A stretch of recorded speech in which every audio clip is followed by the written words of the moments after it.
O dia em que descobri que meu próprio filho estava usando o meu cartão para bancar festas secretas, foi quando entendi que minha bondade havia se tornado minha maior fraqueza, mas meu silêncio seria minha maior vingança.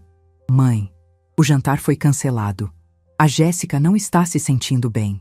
Essas foram as palavras que meu filho Diego me disse numa quinta-feira à tarde, 3 dias antes do que seria a comemoração do aniversário de 32 anos dele.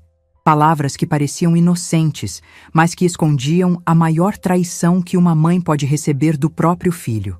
Meu nome é Marisa, tenho 63 anos e durante décadas da minha vida acreditei que bondade e generosidade eram virtudes que sempre voltavam em forma de gratidão e respeito.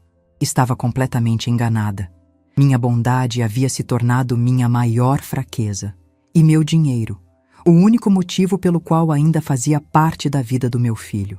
Diego tem 32 anos, é casado com Jéssica há 4 anos e sempre foi o centro da minha vida.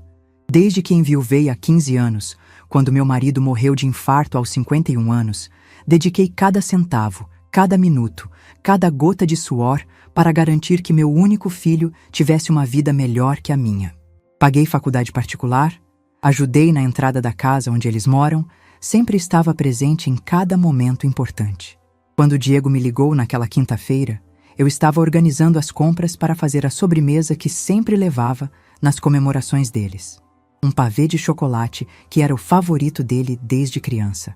Havia comprado ingredientes caros, tudo para fazer algo especial para o aniversário dele. A voz dele soava estranha ao telefone, meio nervosa, como quando era pequeno e havia feito alguma arte na escola.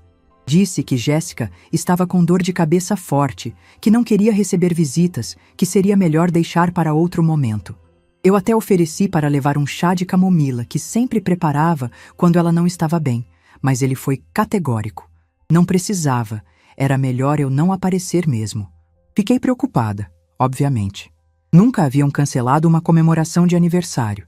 Jéssica sempre fazia questão de jantar elaborado, mesa posta, tudo muito organizado para o aniversário do Diego. Era estranho cancelarem assim, de última hora, principalmente porque na semana anterior ela havia comentado que estava preparando uma surpresa especial para ele. No sábado, dia em que seria a comemoração, acordei com aquela sensação ruim que mãe tem quando algo não está certo. Não conseguia tirar da cabeça a conversa estranha de quinta-feira. Decidi passar no mercado, perto da casa deles, para comprar algumas frutas e aproveitar para deixar na porta, só para mostrar que estava pensando neles. Mas quando cheguei na rua onde eles moram, vi uma cena que gelou meu sangue.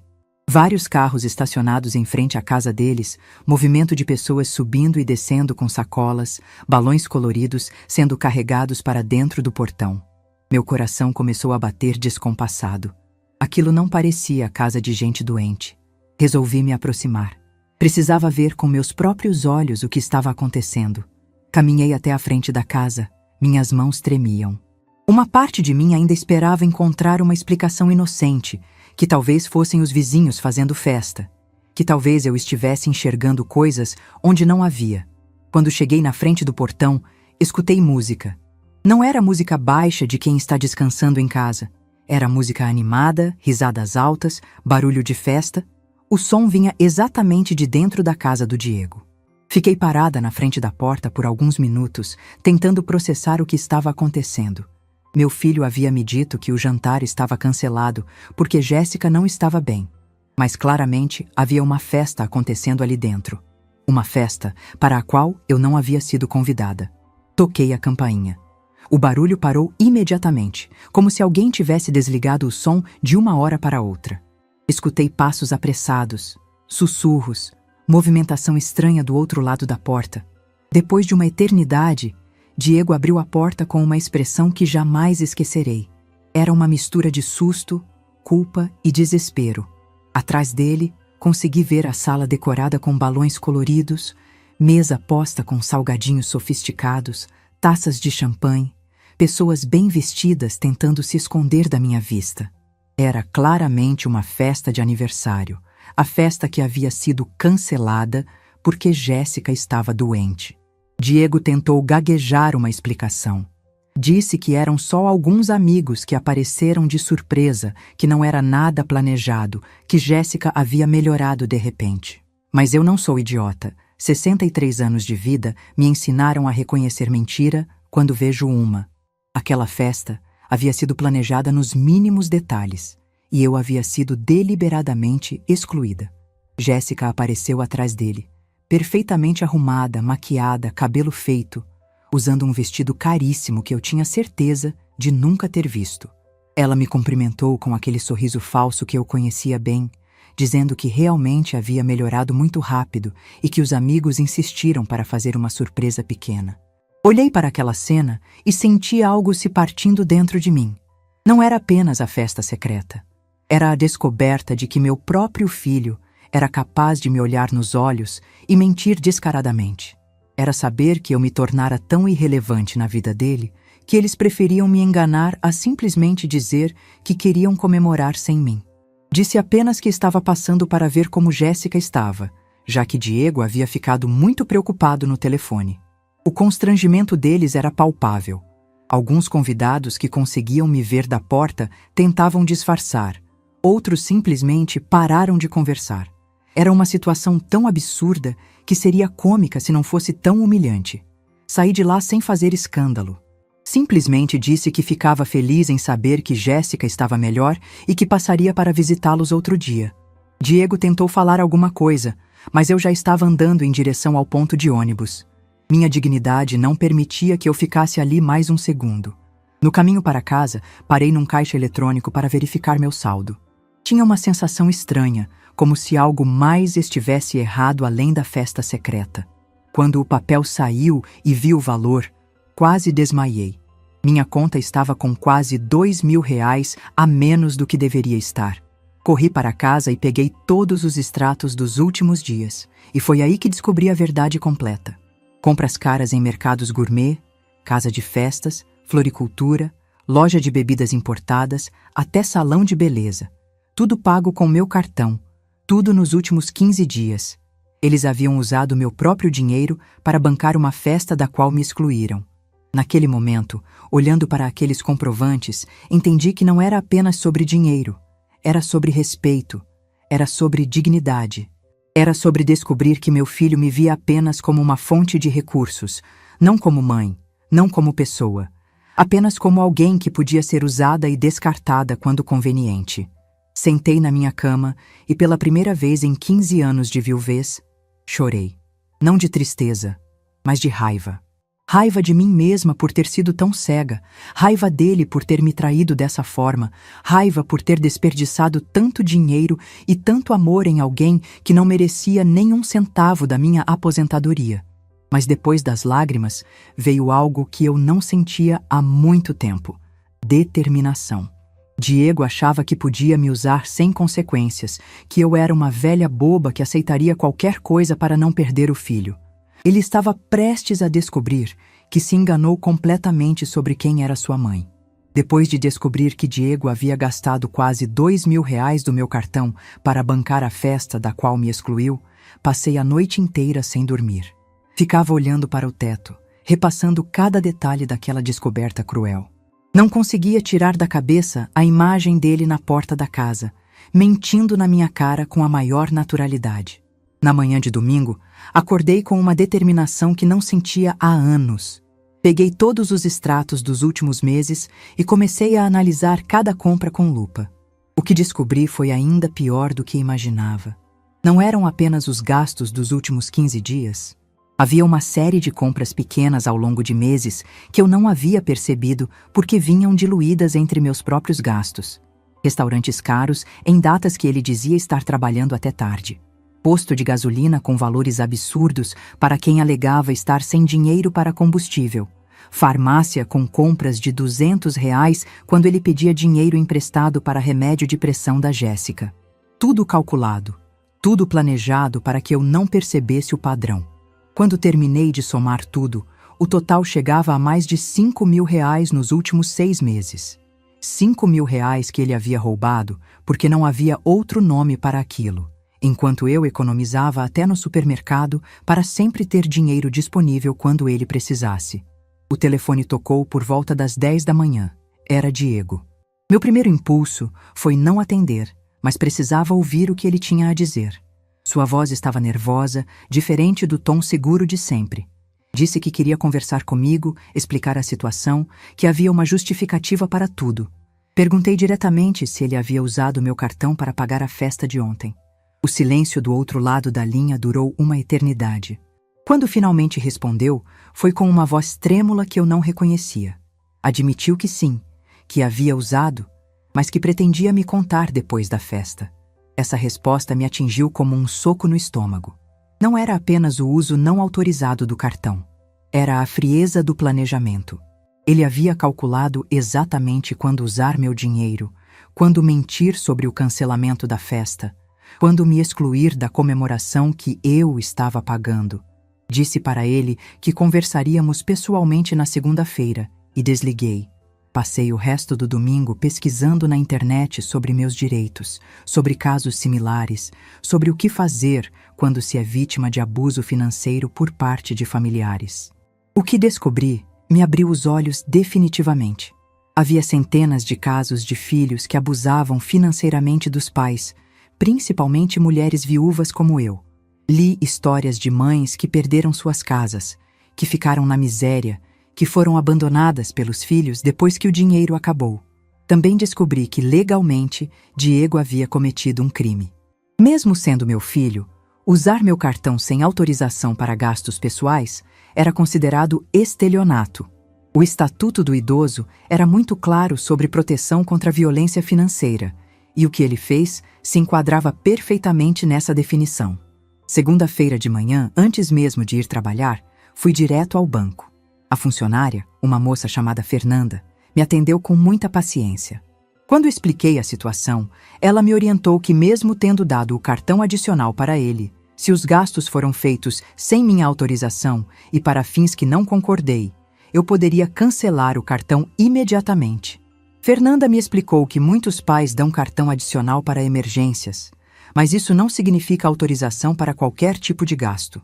Ela disse que eu deveria ter uma conversa séria com Diego e, dependendo da resposta dele, avaliar que medidas tomar. O importante era cancelar o cartão para evitar novos gastos não autorizados. Cancelei o cartão adicional na mesma hora. Quando Fernanda perguntou o motivo do cancelamento, respondi: gastos não autorizados por parte do portador adicional. Ela anotou tudo e me deu um protocolo. Pela primeira vez em dias, senti que havia recuperado um pouco do controle sobre minha própria vida. No trabalho, minha colega Márcia percebeu que algo estava errado. Durante o almoço, contei tudo para ela. Márcia ficou indignada e disse algo que ecoou na minha cabeça pelo resto do dia. Marisa, isso não é amor de filho, isso é aproveitamento descarado. Ele te vê como um banco pessoal, não como mãe. À tarde, Diego me ligou no escritório. Sua voz estava mais controlada, mas eu percebia o nervosismo. Disse que precisávamos conversar urgentemente, que podia explicar tudo, que havia mal-entendidos. Marcamos de nos encontrar no dia seguinte, depois do meu expediente, numa lanchonete próxima ao meu trabalho. Estranhei ele não querer conversar na casa dele, mas depois entendi.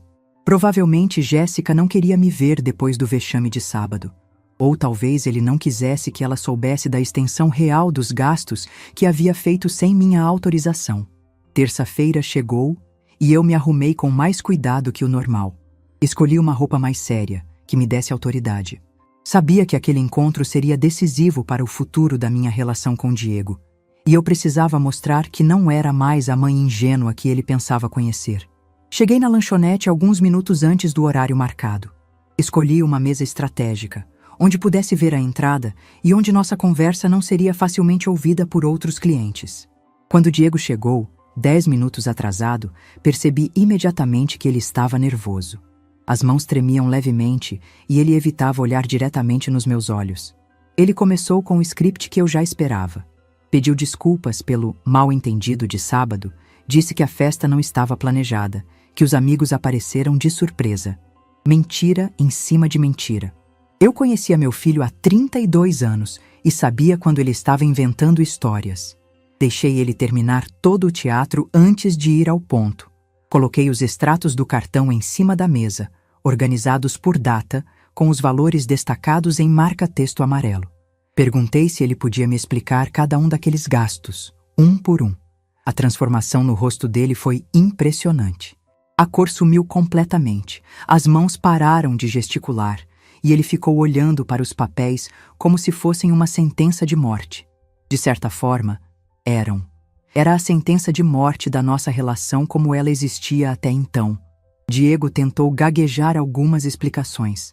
Disse que havia usado para emergências, que sempre teve intenção de me contar, que estava juntando dinheiro para me pagar. Mas quando apontei gastos específicos como floricultura, casa de festas e loja de bebidas importadas, as desculpas dele se tornaram patéticas. Foi então que ele fez algo que jamais esquecerei. Começou a chorar na frente de todo mundo na lanchonete. Não era choro de arrependimento genuíno. Era choro de desespero, de quem foi pego em flagrante e não sabia mais como mentir para sair daquela situação. Entre as lágrimas e os soluços, Diego confessou que Jéssica havia pressionado para fazer uma festa bonita para impressionar os amigos, que eles estavam passando por dificuldades financeiras, que ele não queria decepcionar a esposa, que achou que eu não descobriria os gastos tão rapidamente. Naquele momento, olhando para meu filho de 32 anos, chorando numa lanchonete, tentando justificar por que havia me roubado para impressionar a mulher dele, eu entendi que havia perdido Diego há muito tempo. O homem à minha frente não era mais o menino que eu havia criado com tanto amor e sacrifício. Respirei fundo, juntei os papéis da mesa e me levantei. Olhei nos olhos vermelhos dele e disse com uma calma que me surpreendeu: Diego, você tem até sexta-feira para depositar os 5.000 reais na minha conta. São todos os valores que você gastou sem minha autorização nos últimos meses. Ele tentou protestar. Disse que não tinha esse dinheiro todo, que seria impossível conseguir em tão pouco tempo. Respondi que isso não era problema meu, que ele deveria ter pensado nisso antes de gastar meu dinheiro em festas e luxos, e completei: se o dinheiro não estiver na minha conta até sexta-feira às 5 da tarde, vou procurar um advogado para ver que medidas posso tomar. Diego me olhou com uma expressão de quem não acreditava no que estava ouvindo. Perguntou se eu estava falando sério, se realmente faria isso com meu próprio filho. Respondi que estava descobrindo que ele não tinha problemas em me desrespeitar dessa forma, então eu também estava aprendendo a me defender.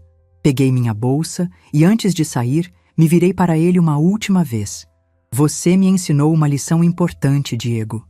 Ensinou que bondade demais vira estupidez e que confiança excessiva vira vulnerabilidade. Agora você vai aprender que ações têm consequências, mesmo quando são cometidas contra a própria mãe. Saí da lanchonete deixando Diego sozinho com seus extratos, seus arrependimentos tardios e seus 3 dias para conseguir uma quantia que ele havia gastado em 6 meses às minhas custas. Pela primeira vez em muitos anos, senti que estava no controle da situação. Caminhando para o ponto de ônibus, peguei meu celular e salvei o número de um advogado que Márcia havia me indicado. Se Diego achava que podia continuar me usando como banco pessoal, estava prestes a descobrir que sua mãe ainda tinha muitas surpresas guardadas na manga. Sexta-feira chegou e o dinheiro não apareceu na minha conta. Às 5 da tarde, em ponto, conferi meu saldo no aplicativo do banco. Nada. Diego havia ignorado completamente meu ultimato. Senti uma mistura de decepção e raiva que nunca havia experimentado antes. Era como se meu próprio filho estivesse me desafiando, testando até onde podia levar sua falta de respeito. Não dormi naquela noite. Fiquei na cama planejando minha próxima jogada, lembrando de cada centavo que havia economizado ao longo dos anos para ajudá-lo. Lembrei das vezes que comi só arroz e feijão para conseguir pagar a faculdade dele. Das madrugadas que passei costurando para fora para juntar dinheiro para os presentes de aniversário dele. De como vendi as joias da minha mãe para ajudar na entrada da casa. Sábado de manhã, peguei o ônibus e fui até a casa deles. Não para conversar, não para implorar. Tinha um plano muito melhor em mente. Quando cheguei lá, vi que havia movimento na garagem. Diego estava lavando o carro, o mesmo carro que eu havia ajudado a comprar 2 anos atrás, dando 15.000 reais de entrada. Bati palmas na frente do portão até ele me ver. Quando Diego se aproximou, percebi que ele estava constrangido, evitando olhar nos meus olhos. Perguntei se ele havia esquecido de alguma coisa importante. Ele respondeu que estava tentando conseguir o dinheiro, que precisava de mais tempo. Foi então que falei algo que fez o sangue dele gelar. Tudo bem, Diego. Já que você não quer devolver meu dinheiro, vou recuperá-lo de outra forma. Ele perguntou o que eu queria dizer. Sorri e respondi. Você vai descobrir muito em breve. Saí de lá sem mais explicações, deixando-o com aquela cara de interrogação. No caminho para casa, parei numa papelaria e comprei um caderno novo. Ia precisar anotar muitas coisas nos próximos dias. Segunda-feira de manhã, liguei no meu trabalho e disse que estava com uma emergência familiar e precisava de alguns dias, e que compensaria todas as horas depois. A emergência de ensinar meu filho que não podia continuar me desrespeitando impunemente. Minha primeira parada foi no cartório do bairro onde Diego morava. Pedi uma certidão de registro de imóveis da casa deles. O que descobri me deu uma satisfação imensa. Eu constava como avalista do financiamento. Meu nome estava diretamente ligado àquela propriedade como responsável solidária pelo pagamento. Isso significava que se eles atrasassem as prestações, o banco viria atrás de mim também. Mas também significava que eu tinha direitos sobre aquela propriedade que eles nem imaginavam. Guardei aquela certidão como se fosse ouro. Na terça-feira, fui ao Detran. Como eu havia ajudado a comprar o carro do Diego e meu nome estava no financiamento, eu tinha acesso a informações sobre multas, impostos em atraso, qualquer pendência do veículo, e encontrei várias surpresas interessantes. O IPVA estava atrasado há meses. Havia 5 multas não pagas, incluindo uma por excesso de velocidade que rendera pontos na carteira. O licenciamento estava vencido. Somando tudo, Diego devia mais de R$ 2.000 só de pendências do carro que eu havia ajudado a comprar. Quarta-feira foi o dia mais produtivo. Fui atrás de todas as informações que consegui sobre as dívidas de Diego e Jéssica. Como eu era avalista do financiamento da casa, tinha acesso a dados financeiros deles no SPC e Serasa. O que descobri foi chocante. Eles estavam devendo em 3 lojas diferentes. Tinham o nome sujo no banco por conta de cheque especial estourado e, mais grave, estavam atrasados há 2 meses no financiamento da casa. Isso explicava por que Diego estava desesperado por dinheiro e usou meu cartão sem autorização. Mas a descoberta mais interessante foi que Jéssica havia feito um empréstimo de R$ 10.000 no nome dela, usando como garantia a renda dele. Provavelmente foi com esse dinheiro que bancaram o padrão de vida elevado dos últimos meses. Quinta-feira, armei meu plano definitivo. Liguei para Diego e disse que queria conversar com ele e Jéssica juntos. Marquei para sábado à tarde, na casa deles. Disse que tinha uma proposta que poderia resolver todos os problemas financeiros da família. Diego ficou eufórico. Achava que eu ia oferecer dinheiro para ajudá-los, como sempre fazia. Disse que Jéssica ficaria muito feliz em me receber, que eles estavam ansiosos para a conversa. Se soubesse o que eu estava planejando, não dormiriam até sábado. Sexta-feira usei para organizar todos os documentos que havia coletado durante a semana. Certidão da casa, extrato das dívidas, comprovantes das multas, cópia do empréstimo da Jéssica, extratos do meu cartão com os gastos dele destacados. Era um dossiê completo da irresponsabilidade financeira dos dois. Também preparei minha proposta final. Uma proposta que eles não poderiam recusar, mas que mudaria completamente a dinâmica de poder entre nós. Diego achava que podia me usar como banco pessoal? Ia descobrir que bancos cobram juros e têm garantias. Sábado chegou ensolarado. Me arrumei com esmero, escolhi minha roupa mais elegante, me maquiei como não fazia há meses. Queria estar impecável para aquela apresentação. Peguei minha pasta com todos os documentos e segui para a casa que eu havia ajudado a comprar. Quando cheguei, Diego me recebeu com um sorriso que não via há anos. Jéssica estava mais simpática que o normal, até ofereceu café e biscoitos. Era óbvio que eles esperavam que eu fosse resolver os problemas financeiros deles com minha aposentadoria e economias. Sentamos na sala e Diego começou a falar sobre as dificuldades que estavam passando. Como era difícil manter a casa, o carro, o padrão de vida que queriam ter. Jéssica complementou dizendo que às vezes se arrependiam de ter comprado casa tão cedo, que talvez tivessem sonhado alto demais. Escutei tudo com paciência, balançando a cabeça de forma compreensiva. Quando eles terminaram o teatro, abri minha pasta e coloquei o primeiro documento em cima da mesa. O extrato do meu cartão com todos os gastos destacados. Disse calmamente: antes de conversarmos sobre ajuda financeira, preciso que vocês me expliquem isso aqui. O clima mudou instantaneamente. Diego ficou vermelho e Jéssica começou a olhar para os lados, procurando uma saída. Então coloquei o segundo documento, a certidão da casa mostrando que eu era avalista. Expliquei que isso significava que se eles não pagassem as prestações, eu seria cobrada pelo banco. E como eu não pretendia pagar por uma casa onde não morava, isso se tornava um problema. O terceiro documento foi o extrato do SPC, mostrando todas as dívidas deles.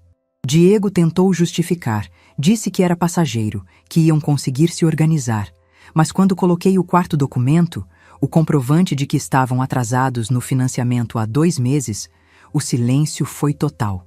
Por último, coloquei na mesa o documento do empréstimo de R$10.000 da Jéssica.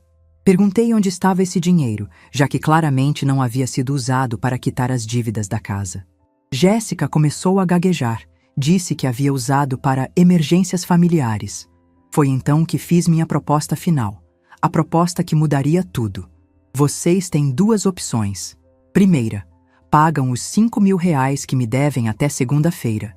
Quitam todas as dívidas atrasadas e nunca mais pedem dinheiro emprestado. Segunda, eu pago todas as dívidas de vocês, inclusive o financiamento da casa. Mas em troca vocês me vendem a casa pelo valor das dívidas e se mudam. O silêncio que se seguiu foi ensurdecedor. Diego e Jéssica se entreolharam como se não acreditassem no que estavam ouvindo. Jéssica foi a primeira a reagir. Disse que eu estava sendo injusta, que família não fazia isso com família. Respondi que família também não roubava a família, não mentia para a família, não usava a família como banco pessoal. Que eu havia passado anos sendo usada por eles e que agora era minha vez de estabelecer as regras do jogo. Diego tentou argumentar que eles não tinham como conseguir R$5.000 em 2 dias. Respondi que tinham conseguido gastar essa quantia em alguns meses, então que se virassem para conseguir devolver. Quanto à segunda opção, expliquei que com o valor que eu pagaria pelas dívidas, eles conseguiriam um apartamento menor e mais adequado à realidade financeira deles. Jéssica começou a chorar. Disse que não era justo, que eles iam perder a casa dos sonhos. Olhei para ela e disse algo que jamais esquecerei de ter falado.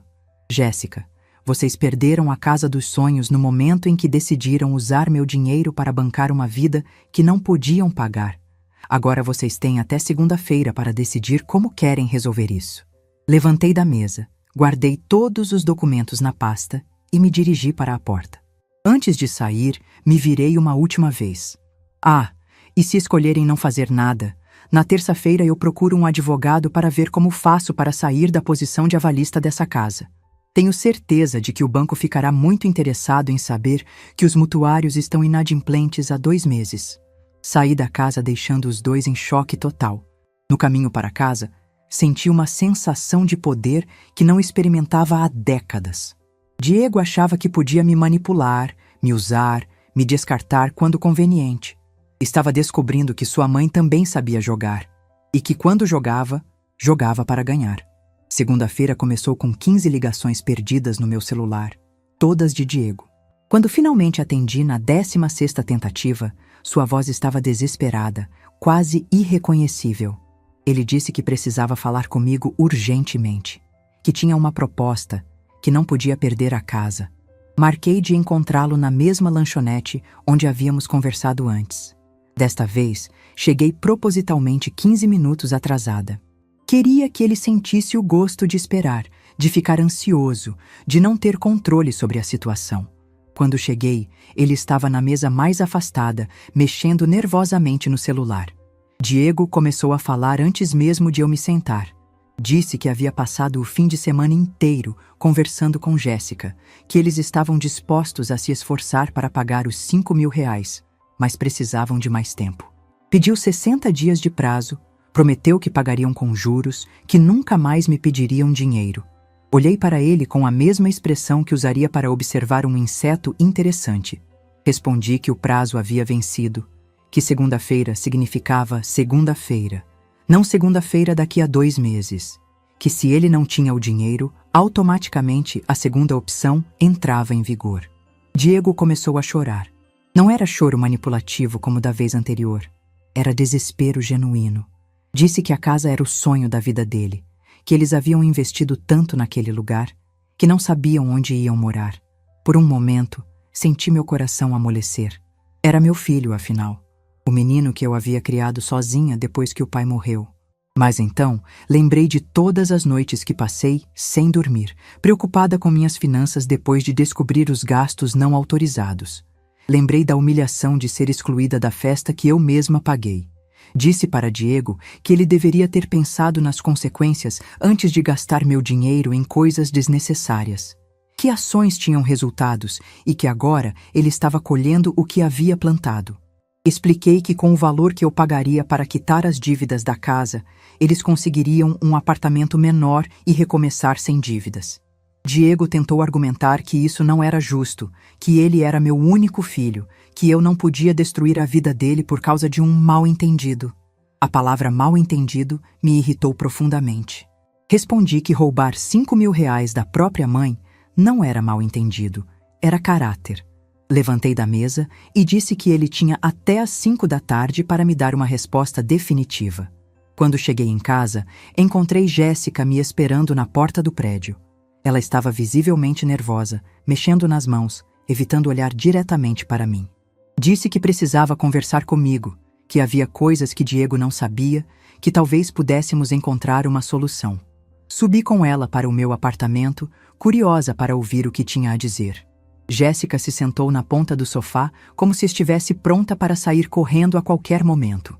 Começou a falar sobre como era difícil viver com Diego, como ele estava sempre preocupado com dinheiro, como ela se sentia pressionada a manter um padrão de vida.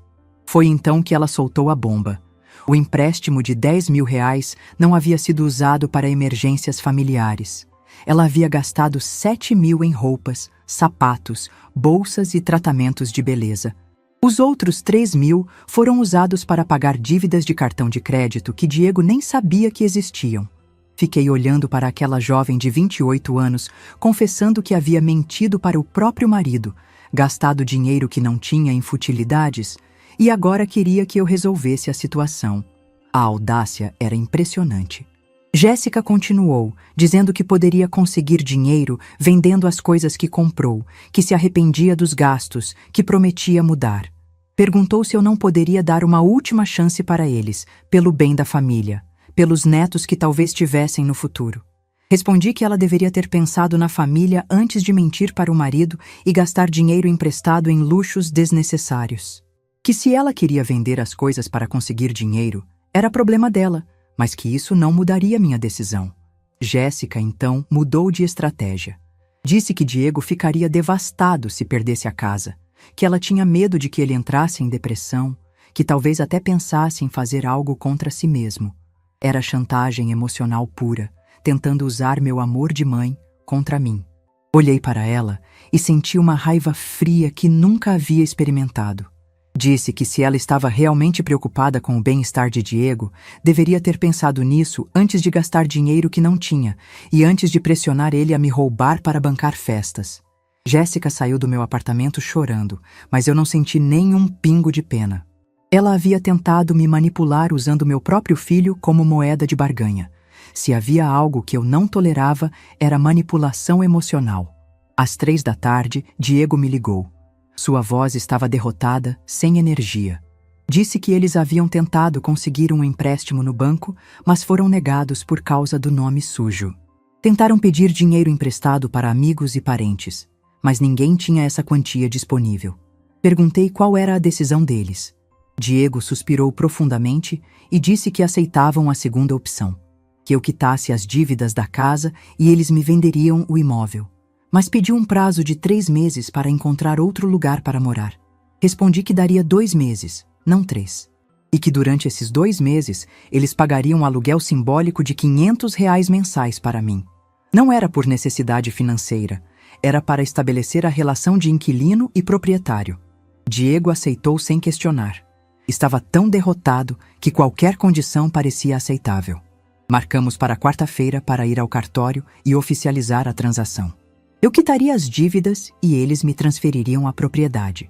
Terça-feira foi dia de providências práticas. Fui ao banco para organizar o pagamento das dívidas, conversei com um advogado para garantir que todos os documentos estariam corretos e comecei a pensar no que faria com minha nova propriedade. A verdade é que eu não queria morar naquela casa. Havia memórias demais e, além disso, era muito grande para uma pessoa sozinha. Minha intenção era vender assim que Diego e Jéssica saíssem e usar o dinheiro para garantir uma aposentadoria mais confortável. Quarta-feira chegou nublado, como se o tempo estivesse refletindo o humor da situação. No cartório, Diego e Jéssica estavam pálidos, assinando documentos como se estivessem assinando a própria sentença de morte. Eu, por outro lado, me sentia estranhamente em paz. Quando o oficial do cartório declarou que a transferência estava concluída, vi lágrimas nos olhos de Jéssica. Diego apenas olhava para o chão, como se não conseguisse acreditar no que havia acontecido. Eu era agora a proprietária oficial dos direitos da casa onde eles moravam. Saindo do cartório, Diego tentou uma última conversa. Perguntou se eu realmente achava que estava fazendo a coisa certa, se não sentia remorso por tirar a casa do próprio filho. Respondi que sentia remorso sim, mas não por estar fazendo aquilo. Sentia remorso por ter demorado tanto para abrir os olhos. Nos dias seguintes, algo interessante começou a acontecer. Diego passou a me ligar todos os dias, não para pedir dinheiro ou favores, mas apenas para conversar. Era como se ele finalmente tivesse entendido que não podia mais me tratar como garantida. Jéssica, por outro lado, parecia ter desenvolvido uma aversão total a mim. Quando eu passava na casa para verificar alguma coisa ou apenas para lembrar que aquela propriedade era minha, ela mal me cumprimentava. O respeito havia chegado através do medo, não do amor, mas havia chegado. 2 semanas depois da transferência, recebi uma ligação inesperada. Era de uma imobiliária, perguntando se eu tinha interesse em vender a casa. Aparentemente, um cliente deles estava interessado especificamente naquele imóvel e estava disposto a pagar um valor de direitos acima do mercado e assumir as parcelas. A proposta era tentadora. Com o dinheiro da venda, eu poderia comprar um novo apartamento. Seria minha independência financeira definitiva, minha garantia de nunca mais depender de ninguém. Conversei com Diego sobre a possibilidade de venda. Expliquei que ele e Jéssica teriam que se mudar antes do prazo de 2 meses que havíamos combinado. Diego perguntou se eu daria alguma parte do dinheiro da venda para eles, como uma ajuda para o novo começo. A pergunta me deixou sem palavras. Mesmo depois de tudo que havia acontecido, mesmo tendo perdido a casa por causa da própria irresponsabilidade, Diego ainda achava que tinha direito ao meu dinheiro. Respondi que eles receberiam exatamente o que mereciam, nada além do prazo para encontrar outro lugar. Foi nesse momento que entendi completamente como meu filho me via. Não como mãe, não como pessoa, mas como uma fonte inesgotável de recursos. E também entendi que minha função de mãe bancária havia acabado definitivamente. Aceitei a proposta da imobiliária. A venda seria concretizada em 30 dias e Diego e Jéssica teriam que sair até lá. Quando comuniquei a decisão, Jéssica teve um ataque de nervos. Gritou que eu estava sendo cruel, que estava destruindo a família. Respondi calmamente que quem havia destruído a família eram eles, quando decidiram mentir e me desrespeitar. Que eu estava apenas colhendo os frutos de uma semente que eles mesmos plantaram. Diego, por sua vez, pareceu aceitar a situação com uma resignação que me surpreendeu. Talvez finalmente tivesse entendido a gravidade do que havia feito. Ou talvez apenas estivesse calculando como conseguir dinheiro de mim no futuro. Mas uma coisa ele havia aprendido com certeza. Sua mãe não era mais a mulher submissa que aceitava qualquer coisa em nome do amor maternal. Era uma mulher que sabia se defender, que conhecia seus direitos e que não tinha medo de usá-los. No último fim de semana antes da mudança deles, Diego apareceu no meu apartamento. Não pediu dinheiro, não fez chantagem emocional. Apenas disse que havia aprendido uma lição importante e que esperava que um dia pudéssemos reconstruir nossa relação em bases mais saudáveis. Olhei para meu filho e vi, pela primeira vez em muito tempo, um vislumbre do homem que eu havia tentado criar. Talvez a perda da casa fosse exatamente o que ele precisava para amadurecer. Talvez eu tivesse feito mais por ele ao dizer não do que em todos os anos em que disse sim. Respondi que também esperava isso, mas que qualquer reconstrução teria que ser baseada em respeito mútuo, não em dependência financeira. Que ele era bem-vindo na minha vida como filho, mas não como sanguessugo. Quando Diego saiu naquela tarde, senti uma mistura de tristeza e alívio. Tristeza pela relação que havíamos perdido, mas alívio pela mulher que eu havia encontrado. Uma mulher que finalmente havia aprendido a se valorizar, a se respeitar e a exigir o mesmo dos outros. A venda da casa foi concretizada na segunda-feira seguinte. Com o dinheiro, comprei um apartamento lindo de 2 quartos num bairro bacana. Pela primeira vez em décadas, eu tinha segurança financeira total e, mais importante, paz de espírito. Não tinha mais ninguém me usando, me mentindo ou me desrespeitando. Tinha apenas eu mesma e finalmente havia descoberto que isso era mais que suficiente. 6 meses se passaram desde que vendi a casa e mudei para meu apartamento novo. 6 meses de uma liberdade que eu não sabia que era possível experimentar aos 63 anos. Todas as manhãs, acordo olhando para a vista da janela do meu quarto e sinto uma gratidão imensa por ter tido coragem de mudar minha história. O novo apartamento que comprei é um sonho realizado. 2 quartos, sala ampla, cozinha moderna e uma varanda onde tomo meu café da manhã observando o movimento da cidade. Cada móvel foi escolhido por mim. Cada decoração reflete meus gostos. Cada cantinho é exatamente como sempre quis que fosse. Mas o que mais mudou foi minha relação comigo mesma. Durante décadas me defini apenas como mãe do Diego. Minha identidade estava totalmente ligada ao papel de cuidadora, de provedora, de mulher que existia em função dos outros. Hoje, eu sou simplesmente Marisa, uma mulher que descobriu sua própria força. Também comecei a viajar. Não grandes viagens internacionais, mas passeios pelo interior do estado, conhecendo cidades históricas que sempre quis visitar. Em cada lugar, compro uma lembrancinha para mim mesma, como se fosse uma criança ganhando presente. É uma sensação de liberdade que não experimentava há décadas. 3 meses após a mudança, Diego começou a me procurar com mais frequência. No início, achei que fosse para pedir dinheiro novamente, mas percebi que ele genuinamente queria reconstruir nossa relação.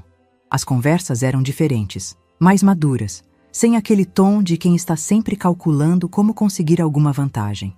Ele me contou que depois de perder a casa, passou por um período muito difícil. Tiveram que se mudar para um apartamento pequeno na periferia, longe do trabalho dos dois. Jéssica entrou em depressão e chegou a falar em separação.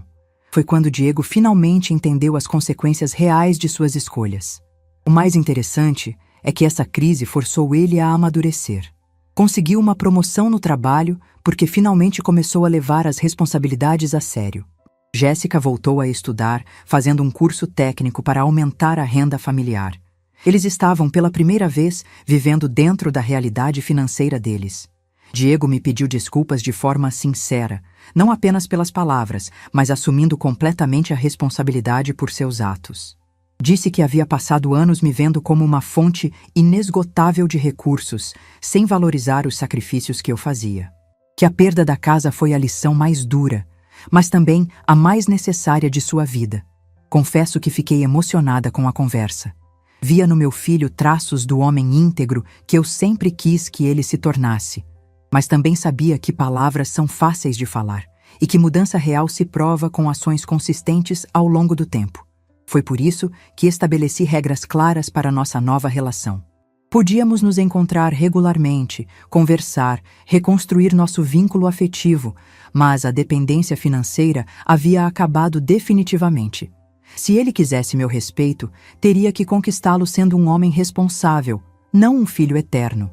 4 meses após a venda da casa, recebi uma ligação que não esperava. Era Jéssica. Sua voz estava diferente, mais humilde, sem aquela arrogância que sempre me incomodou. Ela pediu para conversarmos, disse que havia coisas importantes que precisava me falar. Marcamos de nos encontrar numa cafeteria próxima ao meu apartamento. Quando Jéssica chegou, percebi que ela havia mudado muito. Estava mais magra, com roupas simples, sem os acessórios caros que costumava usar. Mas havia algo diferente em seus olhos, uma maturidade que eu nunca havia visto antes. Jéssica começou pedindo desculpas por tudo que havia acontecido. Reconheceu que havia pressionado Diego a manter um padrão de vida que eles não podiam pagar, que havia mentido sobre o empréstimo, que havia tratado mal a sogra que sempre a ajudou.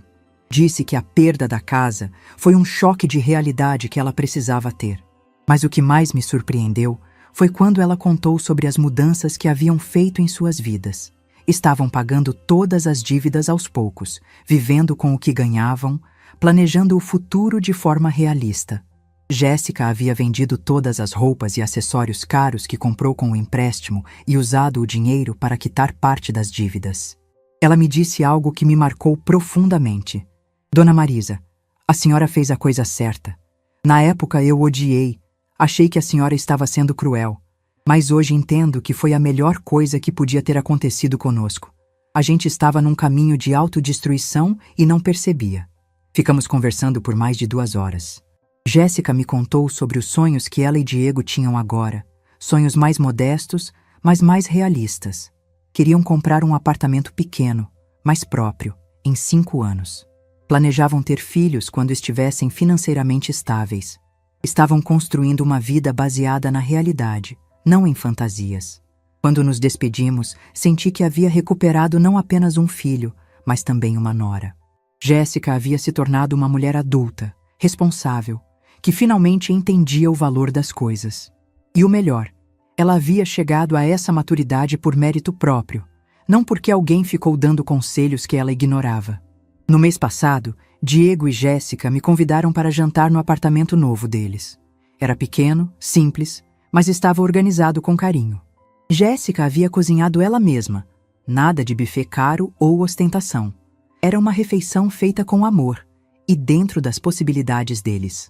Durante o jantar, Diego me mostrou uma planilha onde controlava todos os gastos da família.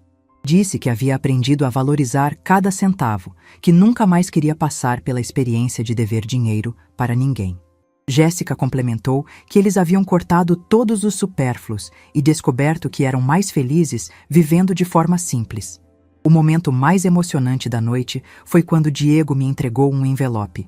Dentro havia R$ 200 e um bilhete. Mãe, sei que ainda devo muito dinheiro para a senhora, mas este é o primeiro pagamento de uma dívida que pretendo quitar, mesmo que leve anos. Não é sobre o dinheiro, é sobre restituir a confiança que eu quebrei. Fiquei tão emocionada que comecei a chorar. Não pelos R$ 200, mas pelo gesto.